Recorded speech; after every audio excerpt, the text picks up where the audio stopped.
इस खबर के सह प्रायोजक है paradise collection and shoot store, railway station road, Lalitpur.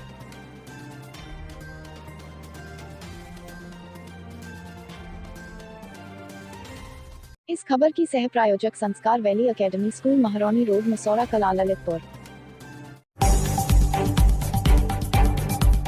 Lalitpur live TV में आप सभी का एक बार फिर से बहुत बहुत स्वागत है। ये डालते एक नजर ललितपुर जिले की कुछ प्रमुख और खास खबरों पर ललितपुर लाइव टीवी के इस फटाफट बुलेटिन में। तब तक आप बने रहिए ललितपुर लाइव टीवी के साथ। आइए अब शुरुआत करते हैं ललितपुर जिले की सबसे बड़ी खबर से।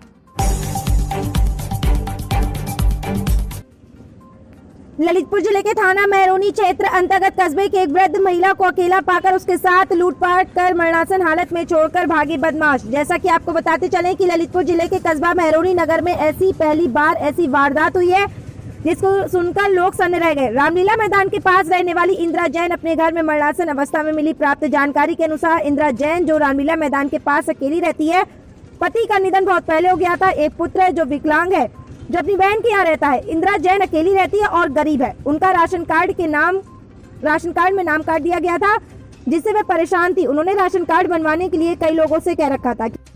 राशन कार्ड में नाम काट दिया गया था, जिससे वे परेशान थी। उन्होंने राशन कार्ड बनवाने के लिए कई लोगों से कह रखा था कि हमारा राशन कार्ड बनवा दो। राजकुमार जैन को कोटेदार का कर्मचारी मिला। उसने राशन कार्ड बनवाने की बात कही तो राजकुमार उसको इंदिरा जैन के यहाँ कागज लेने के लिए ले गया। तो 100 रुपए और राशन कार्ड के लिए दस्तावेज इंदिरा जैन ने कर्मचारी युवक को दिए। इतने में युवक के मन में अपराध करने की बात सामने आ गई और वह उस समय वापस आ गया। उसको ये पता चल गया कि ये महिला अकेली रहती है और इसके आसपास सुनसान रहता है, इसलिए लूटपाट करने में आसानी होगी। वह शाम को 5 बजे पुनः अकेले इंदिरा जैन के यहाँ पहुंचा और कहा कि चाची एक गिलास पानी दे दो। महिला ने उसे पानी दिया। इतने में उसने धक्का देकर महिला को पटक दिया और जमकर मारपीट की, गला दबाया, जिससे महिला बेहोश हो गई। उसने समझा कि महिला मर गई। उसके बाद उसने अलमारी खोलकर रुपए और सोना चांदी उठाकर चंपत हो गया। ये घटना 6 जनवरी की थी। महिला 6 जनवरी से घर में बेहोश पड़ी रही। 8 जनवरी को जब उसे होश आया तो उसने फोन द्वारा अपनी बेटी को घटना की सूचना दी। बेटी ने परिवार के अन्य लोगों को सूचना दी। परिजन और मोहल्लेवासी जब महिला के घर पहुंचे तो उसको घायल अवस्था में पाया। मुंह, आंख, गला सूजा हुआ था। मुंह और नाक में सूखा खून जमा हुआ था और वहीं कमरों में भी खून बिखरा पड़ा था। पुलिस को सूचना दे दी गई और पुलिस ने जांच शुरू कर दी। महिला को उपचार के लिए सामुदायिक स्वास्थ्य केंद्र ले जाया गया, जहां गंभीर स्थिति को देखते हुए जिला चिकित्सालय रेफर कर दिया गया। पुलिस ने आरोपी युवक को उसके घर से धर दबोचा और उससे पूछताछ की जा रही है। ललितपुर लाइव टीवी के लिए तहसील महरौनी से निशु दुबे के साथ मोनू सिंह की खास रिपोर्ट। 4 तारीख को छोड़ के गए, मरा रहा था 1.5 महीना बाद हमने तो ये जबरदस्ती ते आ गई। 6 तारीख की घटना है कि मम्मी के इलाज में बहुत राजकुमार लोहा के ले आए थे। राजकुमार लोहा के ले आए तो राजकुमार ने कही चाची तुम्हारा राशन कार्ड बनने से मम्मी ने 100 रुपया दिया है। फिर 5 बजे वो हुई है, मैंने टाइम को पता सो वो हुई है। तो राजकुमार के साथ कौन आया था? एक लड़का आया तो हम नहीं जानते उसके लिए। वो कल्लू के यहाँ रहे, कल्लू के यहाँ काम करता है। कल्लू सरा। अच्छा। उन्होंने मम्मी को नाम काट दो तो अब देखा हुआ तो नाम काट। सो मम्मी परेशान हो रही थी। तो राशन कार्ड के लाने पे लोहा ले आए तो चाची तुम्हारा राशन कार्ड बन जाए तो इन्हें 100 रुपया दे दोगे। फिर जयंत कर बैठ रही थी। सो वो उन्हें कह रही कि हमें पानी दे दो 1 गिलास। इंसान नहीं आता सुबह पानी दे आ गई। पानी दे गई तो पीछे से उन्हें मम्मी ने जाके वो पीछे के पीछे आकर उन्हें हमें उठा के बेटा या सो पटको, जैसे कपड़ा उठा के पटक रहे हो या सो पटको है मम्मी के लाने उन्हें। बस इतनी मम्मी ने मैं बात करी तो मम्मी कहीं हमें देख बचाऊ दी सो आ जाओ सो हमारे घटना कब की है? 6 तारीख की घटना है। आज 8 तारीख है। अच्छा, आज होश आया उन्हें आज हम कल फोन लगा रहे थे, पूरी चोरी करके खा रहे हैं। वो जो सामान रखो तो मड़ा रहा से भी पैसा लेके आई थी, ले गई थी अपने सामने जन के पैसा रखी जिनके 15,000 रुपया। और देखो सोना चांदी को मैं पता नहीं इनको कितना का रखो, कोई जानकारी नहीं है। अब इनने जाकर कि एक तो पूरी गोदरेज कर दी और जो कर दो वो कर दो। समय तो सही होता वो सही है भाई साहब। भाई मम्मी के संग का भाव है का नहीं भाव, इसलिए हम जाकर ना मम्मी का इलाज करवा दो। कुछ नहीं चाहते हैं हम, और उसको सजा दो बस।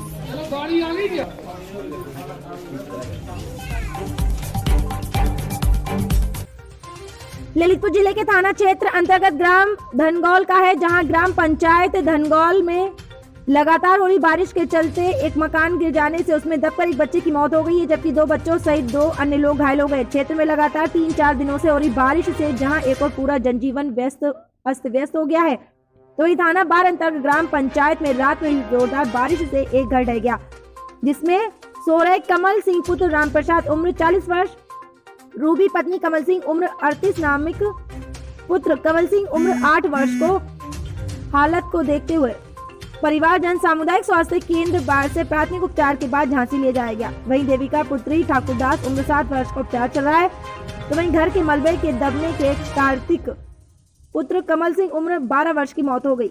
ललितपुर लाइव टीवी के लिए ब्लॉग भारसोई से जितेंद्र यादव की रिपोर्ट। ललितपुर में बेमौसम ने बरपाया कहर, विधवा हुई बेघर। ये मामला ललितपुर के थाना सौजना के अंतर्गत ग्राम गुड़ा में मौसम ने एक निराश्रित विधवा महिला पर कुछ ऐसा कहर बरपाया कि उसे बेघर कर दिया। जहां एक और बेमौसम बरसात से किसानों की उम्मीदों पर पानी फिरता नजर आ रहा है। अच्छी फसल खराब हो रही है। वहीं दूसरी ओर एक ग्रामीण निराश्रित विधवा महिला प्रवेश राजा पत्नी स्वर्गीय राजेंद्र सिंह उम्र 38 वर्ष पर भी मौसम ने कहर बरसाने में कोई कसर नहीं छोड़ी। शुक्रवार देर रात करीब 9 बजे से 10 बजे के बीच जब महिला अपने घर रात्रि में खाना खा पी कर घर में सो रहे थे कि अचानक तेज बारिश से घर में लगी लकड़ियों का छप्पर गीला होने के कारण टूट कर गिरा, जिससे वह छप्पर के नीचे दब गए। देर रात चीख पुकार के बाद पड़ोसियों की सहायता से दोनों को बाहर निकाला गया और एम्बुलेंस की सहायता से CSC मेहरोनी में उपचार कराया गया, जिसमें उनकी बच्ची मुस्कान राजा को ज्यादा चोट आई है। घर गिरने से जहां दोनों चोटिल हुए, वहीं पूरी गृहस्थी का सामान दब गया। अब ऐसे मौसम में महिला के सामने रहने और खाने की समस्या खड़ी हो गई। मौके पर लेखपाल धर्मेंद्र कुमार ने पहुंचकर मुआयना किया और विस्तृत रिपोर्ट ली। महिला ने प्रशासन से मदद की गुहार लगाई है। ललितपुर लाइव टीवी के लिए तहसील मेहरोनी से निशु दुबे के साथ मोनू सिंह की खास रिपोर्ट। प्रदेश में आचार संहिता लगती प्रशासन हुआ अलर्ट। जिले में आचार संहिता के पालन के लिए जिला प्रशासन ने कसी कमर। शहर के ओर से छोर तक के हटाए गए होर्डिंग और बोर्ड, बैनर, पोस्टर। उसी क्रम में ललितपुर जिले के मेहरोनी कस्बे में भी प्रदेश में विधानसभा चुनाव के मद्देनजर आचार संहिता लागू होते ही प्रशासन गंभीर हो चला है, जिसके चलते नगर के ओर से छोर तक और कस्बा के प्रमुख चौराहों, मुख्य बाजार में लगे राजनीतिक बैनर, पोस्टर, होर्डिंग इत्यादि को हटाने की कार्रवाई अमल में लाई गई है। जैसा कि आपको बताते चलें कि जैसे ही निर्वाचन आयोग द्वारा प्रदेश में विधान चुनाव कराने हेतु की गई, तो जिसकी सूचना मिलते ही प्रशासन अलर्ट हो गया और तत्काल प्रभाव से कस्बा के समस्त चौराहों, मुख्य बाजार, मुख्य मार्ग से सभी राजनीतिक होर्डिंग, बोर्ड, बैनर, पोस्टर आदि हटाने को तहसील प्रशासन के अधिकारियों समेत नगर पंचायत अधिशासी अधिकारी और कोतवाली मेहरोनी प्रभारी निरीक्षक, कस्बा इंचार्ज आदि पुलिस बल के साथ कस्बा में निकले और तत्काल प्रभाव से हटाने की कार्रवाई की गई। इस मौके पर उप जिलाधिकारी मेहरोनी अमित कुमार भारती, तहसीलदार मेहरोनी चंद्रभूषण, पुलिस क्षेत्राधिकारी केशवनाथ, अधिशासी अधिकारी नगर पंचायत मेहरोनी मधुसूदन जायसवाल, कोतवाली प्रभारी निरीक्षक कामता प्रसाद सहित कोतवाली मेहरोनी के अनेक उप निरीक्षक, पुलिसकर्मी और नगर पंचायत के कर्मचारी गण उपस्थित रहे। ललितपुर लाइव टीवी के लिए ललितपुर शहर से पंकज रैकवार एवं मेहरोनी क्षेत्र से निशु दुबे के साथ मोनू सिंह की खास रिपोर्ट। ललितपुर जिले के विकासखंड मंडावरा के ब्लॉक संसाधन केंद्र पर बेसिक शिक्षा विभाग में कार्यरत शिक्षकों के सेवानिवृत्त होने पर विदाई समारोह कार्यक्रम का आयोजन संकुल केंद्र मंडावरा के नेतृत्व में किया गया। इस कार्यक्रम का शुभारंभ मुख्य अतिथि खंड शिक्षा अधिकारी रामगोपाल वर्मा ने दीप प्रज्वलित कर सरस्वती मां के चित्र पर माल्यार्पण कर किया। इस कार्यक्रम को संबोधित करते हुए कहा कि शिक्षक सेवानिवृत्त नहीं होते, बस उनकी जिम्मेदारियां बदलती हैं। ललितपुर लाइव टीवी के लिए विशाल जैन पवार की खास रिपोर्ट।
ललितपुर जिले के थाना बाढ़ क्षेत्र अंतर्गत कस्बा बाढ़ थाना प्रभारी सुनील कुमार तिवारी एवं थाना पुलिस उप निरीक्षक अनिल कुमार पुलिस बल ने कस्बा बाढ़ में निकाला पैदल मार्च निकालकर क्षेत्र की जनता से आचार संहिता के पालन करने की अपील की गई। तो वहीं दूसरे कस्बे में पोस्टर बैनर होर्डिंग हटवाए गए। साथ ही उन्होंने सभी जनता से अपील की कोरोना महामारी को ध्यान में रखते हुए शासन प्रशासन की गाइडलाइन का पालन किया जाए एवं कस्बे में शांति व्यवस्था बनाए रखें एवं आचार संहिता का पालन किया जाए। ललितपुर लाइव टीवी के लिए ब्लॉक बाढ़ क्षेत्र से लक्ष्मण सिंह बुंदेला की खास रिपोर्ट।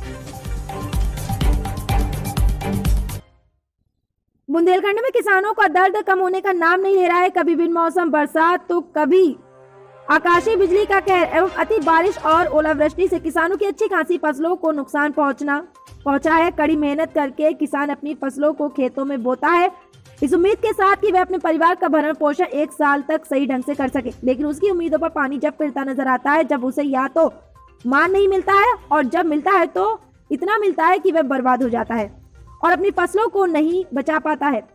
इन दिनों लगातार 3 से 4 दिन हुई बारिश ओलावृष्टि से किसानों को भारी नुकसान होने की संभावनाएं जताई जा रही हैं।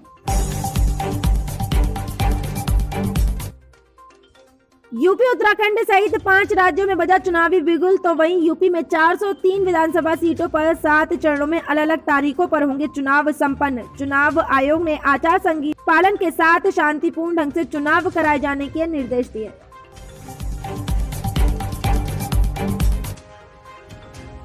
अब हम आपको बताने जा रहे हैं यूपी में विधानसभा चुनाव को लेकर चुनाव की तारीखें और जिलेवार जानकारी।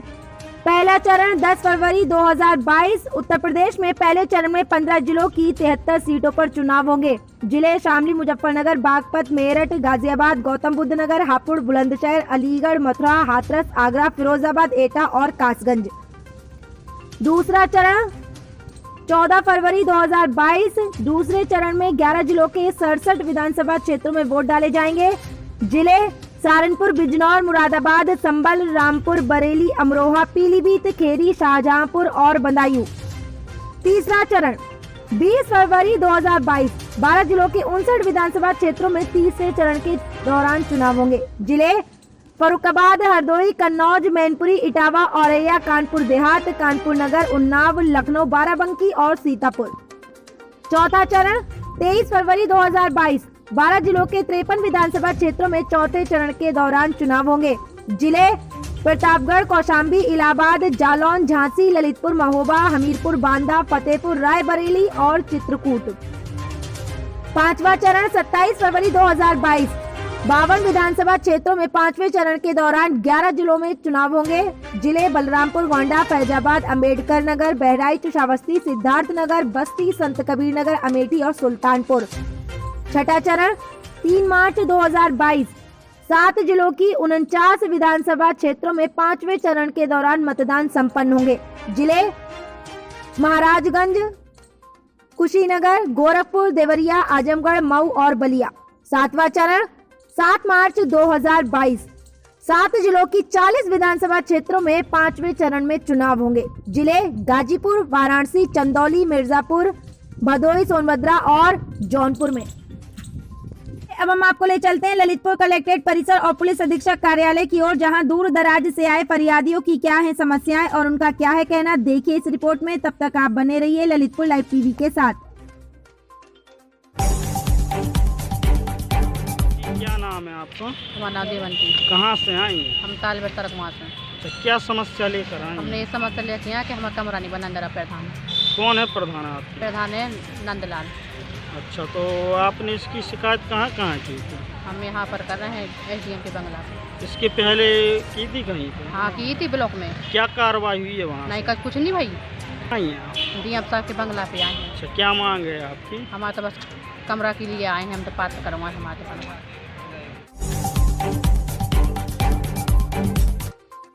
तो ये थी आज की दिन भर की ललितपुर जिले की प्रमुख एवं खास खबरें। एवं आगे की खबरों के अपडेट के लिए बने रहिए हमारे चैनल ललितपुर लाइव टीवी के साथ ही हमारे चैनल को सब्सक्राइब अवश्य करें, जिससे कि आपको ललितपुर जिले की हर छोटी बड़ी खबर समय समय पर मिलती रहे। धन्यवाद।